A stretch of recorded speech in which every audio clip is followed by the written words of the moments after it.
What's up, everyone? So this is where I would showcase the winner of the Goat Pun round, if I had one! But upon looking for the entry form for the chosen pun 3 or 4 times, it became apparent it simply wasn't there. So instead, we'll draw a random name from who did fill out the form. And the winner is AnimeHameha89. We'll be in touch with you later today using mondogiveaway@gmail.com to get your shipping information. We'll be doing new drawings in the next 4 videos or so if you entered, keep an eye out for those. Also, quick Patreon shout out to Boss Kaio. As the Kaioshin of the West pops out of reality, the gang wonders what's going on. But only moving back to Xicor, she finds their bewilderment amusing.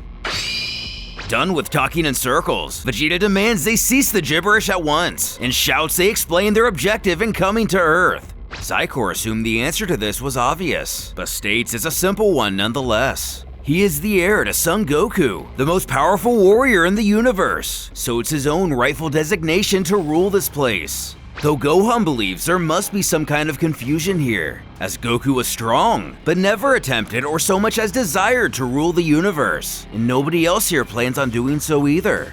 Lila scoffs these words are nothing but bold-faced lies, urging her son not to be swayed by any of their gutless speeches. It is his destiny to rule all of reality. And by the look on his face, he appears not to need much convincing of this. Gohan continues his pleas, grunting he doesn't belong here whatever the case, and needs to get lost.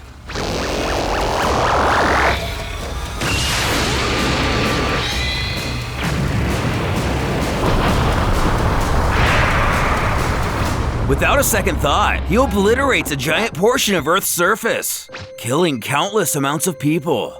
Gohan screams out to know what he's doing. The sinister villain scoffs that isn't important, as isn't the planet Gohan has spent so many pleasant memories with his father on, only furthering the rage inside our hero. Before Xicor sneers, he's going to make all of this disappear. The planet, the Dragon Team, and every last Earthling.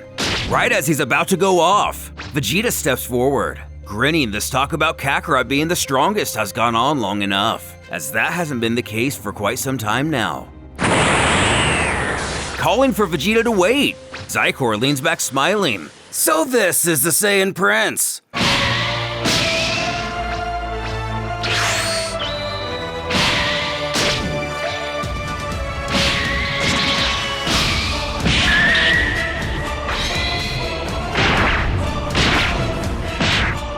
Grabbing him by the hair, Xicor mocks, the prince's royal blood must surely be weeping to hurt this bad from only a single punch. While Trunks can only bellow out for his father, Gohan rips off his coat, knowing there will be no peaceful way of resolving the situation. He turns to Trunks pleading he take Goten and get out of here.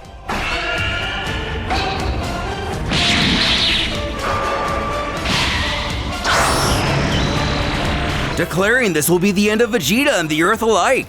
Gohan knows the predicament at hand is really bad. Powering up in a surprise to all.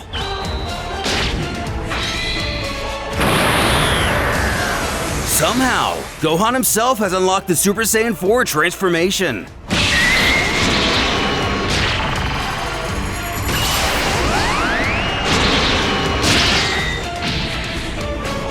Able to deflect the blast with one of his own. Trunks is still in disbelief at his ally's newest milestone. Though, this does little to deter Xicor's confidence. However, both the Earth and Vegeta alike remain safe, for now. Ruthlessly stomping on the prince's head, the villain goads the other Super Saiyan to hurry up and come at him, unless he simply plans to watch until Vegeta here is dead.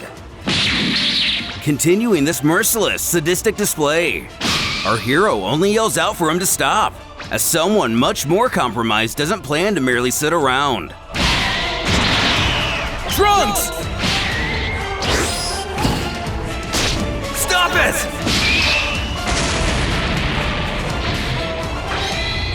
Catching Trunks dead in the headlights, Xicor questions if he's a Saiyan too. And if he is, why is he also so pathetically weak? Snarling he be gone from this world.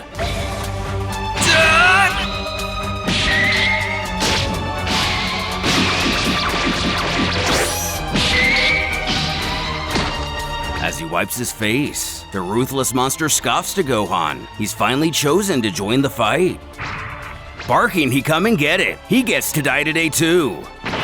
While Gohan prepares himself, Zykor continues his taunts, alerting he hasn't traveled all the way here to enjoy this battle, so he won't be pulling any punches. Spectating from a distance, Lila can't contain her joy on how perfect all of this is. Unbeknownst to her, Kibito Kai happens to be peering in, horrified at the sight of the West Kaioshin, prompting him to call out for the Elder Kai to alert him of the situation. Where, of all people, Tapion can be seen training, his younger brother, Minosia, and a couple tricksters from GT in the background. The ancestral mentor urging his trainee he must focus, as a Kaioshin can never allow themselves to forget the power of concentration. In between the hair and ears, I guess Tapion's race does somewhat resemble that of a Kaioshin. Now bellowing of the situation at hand. Today's lesson may have been all for naught. Though instead of squishing Tapion, the old Kai finds himself under the block of Kashin. Immediately assisting the old-timer in freeing himself, the student breaks out in a sweat begging forgiveness. Well, no worse for the wear. The nearly flattened Kaio questions if they're trying to kill him. A minute or so passes. After being filled in, old Kai is just as astonished to see what's going on. As they continue their banter, Tapion continues his training. But the Elder has the same question brought up at the initial reveal. Wasn't every Kaioshin, with the exception of Shin, killed by Majin Buu? Letting his mind drift back in time, he admits she should have met her fate at the hand of that detestable creature. So why is she so clearly on the earth? On which, Zykor carries on with the assault of our heroes, not so much as breaking a sweat. Trunks helps his father to his feet, who has fallen back to his base form. Glaring at their foe, he states Gohan doesn't stand a chance. Thinking he has the answer, he suggests all his father and Gohan have to do is fuse. But the prince dismisses this without a second thought. Not only because the pair would need time to properly sync the dance, or even the fact Gohan doesn't know the technique at all, but simply because nothing will work on this monster, putting Vegeta in a rare loss for answers. Although ascended to his highest state, Gohan himself also knows this is going to end badly unless something changes quick. If not, he can't protect the Earth this time, begging his father to tell him what he can do to save everyone. And hell, a phone rings in the distance. Gaz the Ogre answers, questioning who he's speaking to. It's one of the space Tanukis currently with Kibito Kai, most likely the Elder Sagoro. He informs who he is and where he's calling from, and he has a small request. Meekly, though also bluntly, inquiring if Goku is down there with him, causing a familiar Namekian's ears to perk at the mention of his name. Turning his head, he queries if they really said Goku. Unfortunately, the Ogre hasn't seen him in quite a few years now. Walking over, Piccolo demands they hand him the phone. He grills Goku took his leave from this world and should be neither in this realm or the next. So here you are, Namekian! We're going to dispose of you this time! Alas, Piccolo admits he's a bit busy at the moment. While he doesn't know who the caller is, he recommends they just give up their search, hanging up rather abruptly. The lemurs did everything they could. They tell the Kaios Goku wasn't in hell either, mentioning someone said he has taken his leave from this world, or something like that. Old Kai let down by the news. It seems they have exhausted their options on where he could be. Though he knows he felt the Saiyan's ki pass through hell when he left with Shenron, having no doubt he was there momentarily. Then a new idea clicking. Shenron. He took his leave from this world, leading the Kaio to believe he knows where Goku is. The world far above the skies of the realm of the Kaioshin. Neither in this world or the next. Neither in the living world or the realm of the dead. A world whose very existence has been forgotten. Pikkon is seen to be sitting with who is inferred to be none other than Goku. He murmurs to his Saiyan friend. He still can't believe he chose to come here of all places. Who responds there was no helping it. It was the only way to save Earth at the time. But any which way, at least he has Pikkon here to keep him company. Though the Otherworld ally warns he not misunderstand their situation, as he himself is only here due to the request of the Grand Kai.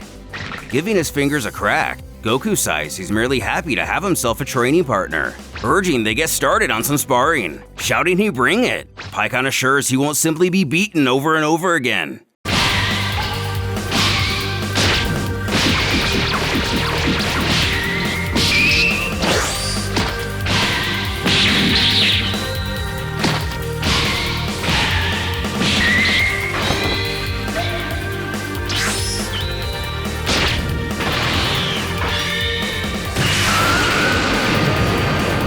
Seeming to briefly utilize a new form, Pikkon is effortlessly defeated, but the Saiyan comes rushing to make sure he's okay. Fortunately, only a bit bruised up. He scowls if Goku uses that form every time. There's no way he himself will ever be able to win. Giggling as he does, he promises it was only a mistake. On the world of the Grand Kai, the others managed to get a hold of the titular character, who in fact did see Goku. He and Pikkon flew off with some weird dragon a while back, though he isn't 100% positive where they went. Old Kai ushers the lemurs to hand over the phone and promptly asks if he thinks they may have headed to the area high above the Kaio planet. And now that he mentions it, that does sound about familiar. And as we see with the other Kais, some things never change. Thanking his colleague, that settles it. It's now confirmed where Goku is. Speaking again with Sagoro, Grand questions who that was he was just talking to. And at the revelation it was one of the former Kaioshin. Let's just say he's a bit surprised. In fact, this is the first time he's ever spoken to him personally. Still looking in on the battle on Earth, Kibito Kai is left with little choice. The time has come for he himself to join in on the fight. Picking up a sword, his elder frantically shouts to know what he thinks he's doing. Not only had they already interfered with the world of the living enough, what difference does he really hope to make? But making a good argument, half the problem is that of the Kaios. Not to mention, the West Kaioshin herself is there too, which means it's not only a problem of the mortals. Beckoning for Tapion's attention, he confusedly offers his focus to the deity. Kibito Kai informs he is entrusting this realm to him. From here on out, it'll fall on he and Minogia to hold up the peace of this universe. Knowing what this must mean, he bellows for his mentor to wait. But in Goku-esque fashion, he teleports away, his elder gritting his teeth on how stupid and rash his successor is being. Though taking a second to recognize him, Lila soon puts it together this must be the East Kaioshin. Chuckling, she always knew it was only a matter of time before he showed himself. Who cuts right to the chase, demanding she explain why she has done this and how she managed to survive Majin Buu's attack. But she only scoffs at his pretentious attitude, sneering he and the others left her for dead. This notion news to Kibito Kai. Although true, she was pushed to the brink of death in the battle against Bibidi and his mindless minion.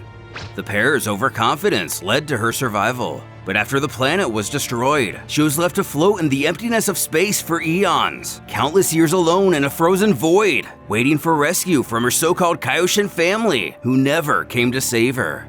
In a bit of power and revenge, could Shin's million-year-old mistake be the undoing of our heroes?